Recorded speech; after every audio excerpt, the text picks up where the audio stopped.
Merhabalar. Bu videoda Excel'de e-topla formülüyle hariç bırakarak toplama almayı göstereceğim. Ne demek hariç bırakarak toplama almak? Yani bazı kelimeleri ve kelime gruplarını toplamın dışında tutarak toplam alacağız. İki sütunlu bir tablom var. Ürünler ve stok miktarı. Burada da bu toplama dahil olmasını istemediğim bir ürün grubu var. Çikolatalı gofret. Bu tabloda A sütununda ürün gruplarından çikolatalı gofret var. Bunu toplama dahil etmek istemiyorum. E-topla formülüne. Bunu göstereceğim şimdi. Eşittir e-topla diyelim. Aralık soruyor. Burada A sütununun tamamını da seçebiliriz. Aralık da seçebiliriz. Ben tamamını seçtim. Noktalı virgül. Ölçütümüzü soruyor. Çift tırnak içinde yazıyoruz ölçütümüzü. Küçüktür ve büyüktür işaretlerini birlikte kullanırsak bu demek oluyor ki değilse, yani eşit değilse demek aslında bu Excel'de. Yıldız karakterde biliyorsunuz Joker karakter diye geçiyor. İle başlayan demek aslında. Yıldız karakteri de kullandım. Çift tırnak. Bu sefer klavyeden Shift 6 tuşuna, birleştir tuşuna basıyorum. Neyle birleştireceğiz? Buradaki çikolatalı gofret hücresini seçtim. D2'yi seçtim.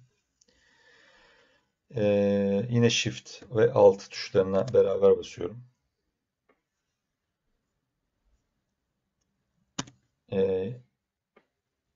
Tırnak içinde yine Joker karakteri kullanıyorum burada. Yani içinde D2 geçmeyen dedik şu anda bu formülde. Noktalı virgül diyorum.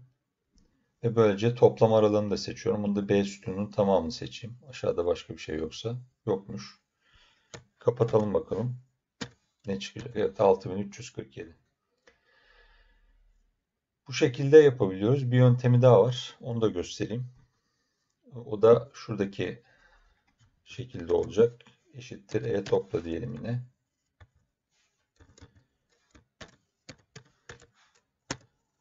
Parantez açtık. Yine tüm sütunu seçelim. Aralığımızı. Noktalı virgül. Yine çift tırnak içinde küçüktür, büyüktür. Yani eşit değilse. Bu sefer çikolatalı gofret manuel de yazabilirim ama şuradaki hücreyi referans da gösterebilirim. D2 diyelim.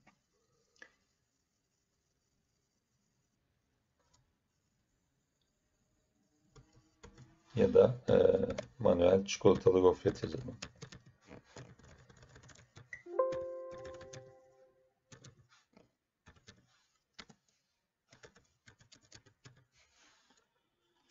Ve çift tırnağımızı kapattık. Noktalı virgül. Yine toplam aralığımızı seçip parantezi kapatalım.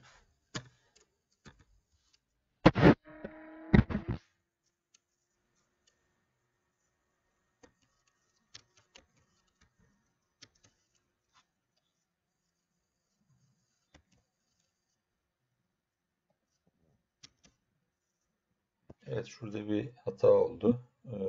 İki tane büyüktür işareti koyduk. O yüzden aynı sonucu almadık. Şimdi Enter'a basınca evet, ikisi de aynı sonucu veriyor.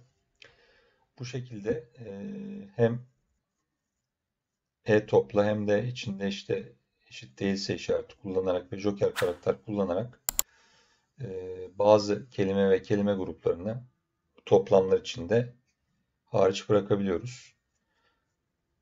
Umarım faydalı bir video olmuştur. Sonraki videolarda görüşmek üzere. İyi akşamlar.